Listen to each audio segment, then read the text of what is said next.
Alright lads, how's it going? Today we're going to be covering some more of the War Thunder dev blogs. Alright, so first up we have the F-5C. This is the new rank 6 American Premium. As you can see, it's basically just the MiG-23, which in-game is the F-5C. We already have the F-5E in the Chinese territory, I believe. This one, I think it only has AIM-9Es, so the same missiles that's found on the F-4C and the F-100D, I believe, in the American territory. So it's not going to have the most amazing air-to-air missiles, to be honest. It does have very, very good guns. If you watch the video I made on the F5 in the Chinese territory, it is a good dogfighter one-on-one. Sadly, that's not really how dogfights go in War Thunder anymore. It's now just like a clusterfuck, to be honest, if you pardon my French. But if we look down here, you can see price of $60, so it's not cheap at all, really. You do get the 15 days of premium as well as the 2,000 golden eagles, standard with all of the top tier premiums. It is rank 6 in the American territory. Like I said, you do have the ability to carry air-to-ground ordnance, well, a lot of air-to-ground ordnance. I think you get the bullpups. You can carry 4 bullpups on this, although I'm not too sure. I think it is battle rating 10.7 though. In the American, I think they showed it on the dev stream. So it is quite a high tier premium, to be honest, but it should be a good little grinder. It's not going to be amazing by any means. It's not going to overtake like the F4s, anything like that. It's a decent premium. I wouldn't really recommend people buying it yet. No one's actually flown it, obviously, because it's not been released. It doesn't seem that it's going to be amazing though. I think it'll be a balanced premium, which is a good thing. It's not going to be overpowered, but it's not going to be an amazing $60 premium. It's not going to be a must-buy, what I'm saying. Alright, next up we have the SU-7B MK. This is a non-snow-based version of this plane, I believe. I think it is from the Indian Air Force. You do have some very, very nice camouflages with this plane. I don't know if you watched the dev stream yesterday with Oxy and Mike, but they showed off there's a lot of camouflages available for this. I do think you have to still buy them though. I don't think they come unlocked, although I'm not too sure. But just like the F-5C, it is a rank 6 premium, but is in the American, not the American, bloody hell, it's in the Soviet territory. Now this doesn't have any air-to-air missiles whatsoever. It's basically just a supersonic attacker. It will get an air spawn at the start of the game, I believe. It's not going to be amazing in my opinion. I think it'll be slightly better than the Yak 38. This is going to be a battle rating 9.3, I believe. So it's going to be in a little bit of a sweet spot that you're not going to see 10.7 up tier, so it might actually be pretty good, but you're not going to be able to just use those air-to-air missiles for easy kills. You are going to actually have to use the 2 30mm cannons here. I believe they are high velocity guns though, so they're not too bad to aim, but it's not going to be beginner friendly. I think it will be very, very good in ground realistic as a support cast. So once again, you do get the 2,000 golden eagles, 15 days of premium time.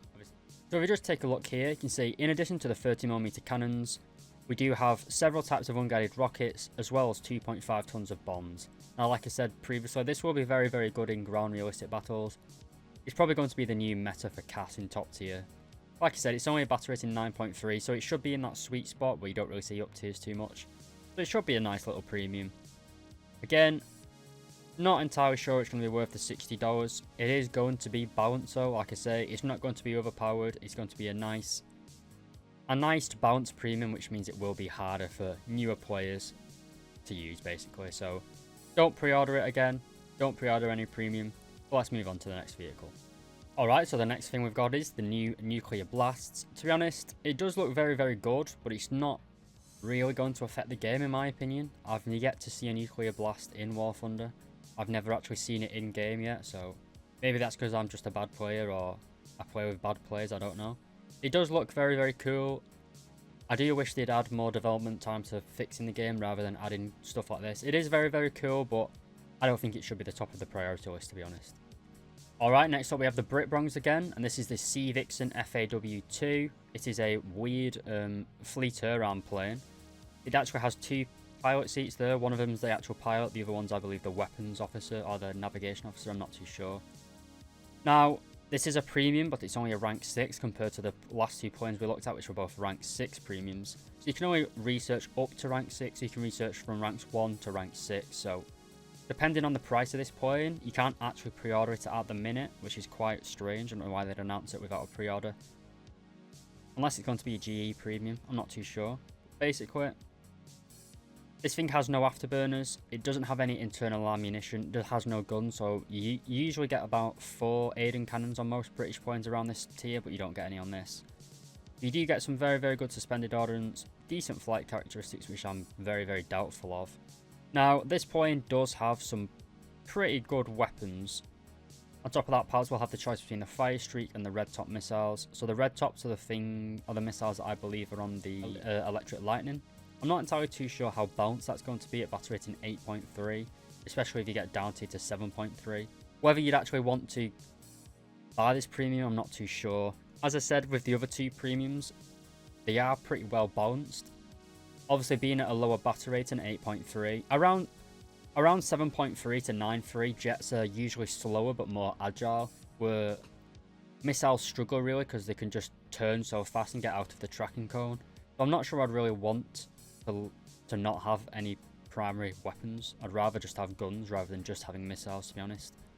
They do have some pretty good ground attack choices as well.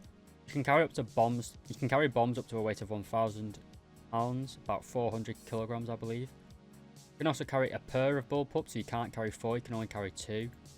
As well as some snebs or RP3s. The RP3s are a little bit outdated at this high battle rating, but anyway, I wouldn't really get this. It's not looking to be the best of planes, to be honest, but let's move on.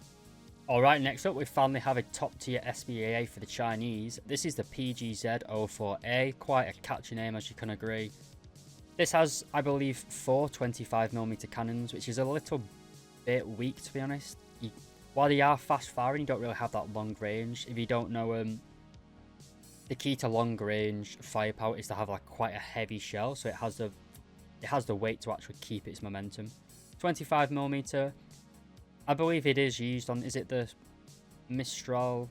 The 4 guns. It's quite good at close range, but it's quite lacking at longer range. So, in terms of like an actual gun platform, I'm not too sure it's going to be overtaking the feared Tunguska.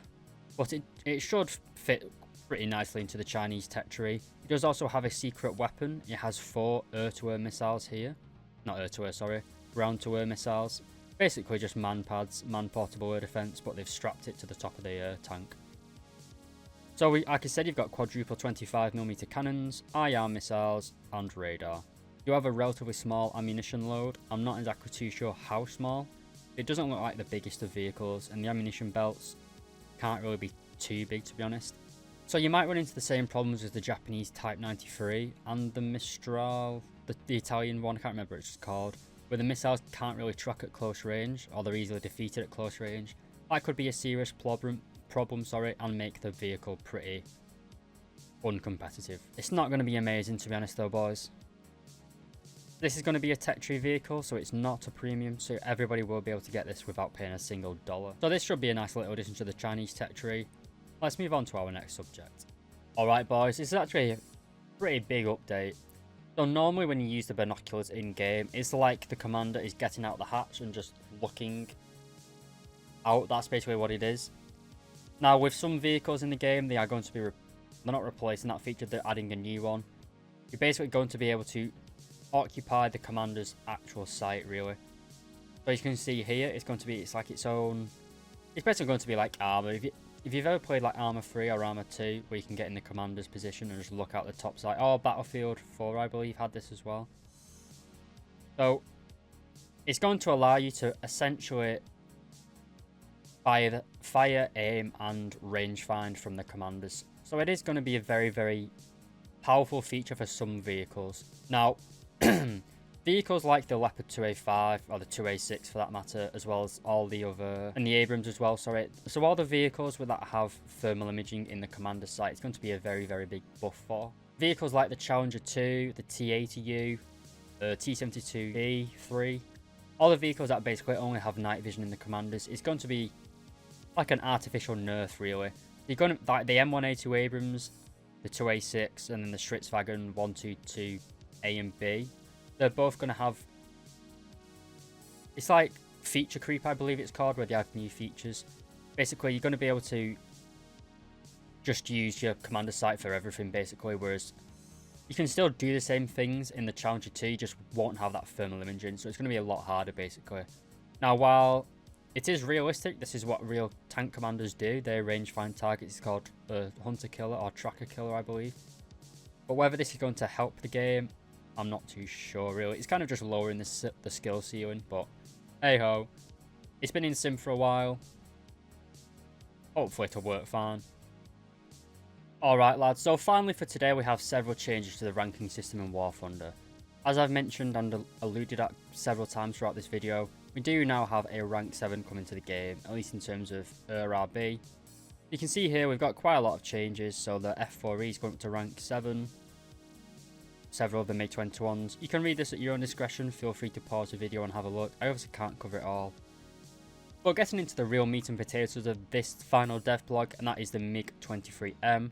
M standing for modernised, obviously. Now, being a MiG, it is going to be a high altitude interceptor. That's what all the late MiGs were. Now, this is a tech tree vehicle. I believe it's battle rating 11.0. MiG-23M will become the first rank 7 vehicle and the fastest fighter in-game at the time of its release. Now, of course, that is the fastest at altitude, remember. It's not going to be faster at low altitudes. So bear that in mind. It's going to be, like I say, the speed of Mach 2.4. That's only at very, very high altitude, though. It's not going to be Mach 2.4 at 10 meters or anything. So this isn't going to be beating the F-4Es in terms of low altitude speed, sorry. But if we do get into the weapons, it can carry 6 R60s, I believe, as well as the R23Rs, which I believe are long-range, semi-active homing missiles. I think they are all SPAAG, though. But basically, I don't think this is going to change the top tier meta. I think the Phantoms are still going to be the kings. It doesn't really add anything new. Yes, it is fast, but the MiG-21s are already fast at high altitude. Most fights aren't at high altitude because you just get sparrowed. So what Russia really needs is a low altitude brawling plane, really, basically MiG-29. Like I say, it is a swing wing, so you will have that decent slow speed maneuverability. Whether it will be outturning the NATO vehicles, I'm very, very skeptical. Of course, with those R60s, you will be able to do a lot of damage, but it's not going to be amazing. It'll be a cool plane for about a week, but then everyone will just go back to playing the F-4E, so yeah. But anyway, thank you very, very much for watching, lads. I'm hopefully going to do some more of these little news program type things. It's quite a good thing for me because I can do it quickly after work. Hopefully I can give you a little bit of insight. I've been playing for quite a long time. Maybe you care about my opinion, maybe you don't, but hey ho. But yeah, I'm going to try and do some more of these. But thank you very, very much for watching, lads, and I'll see you in the next one.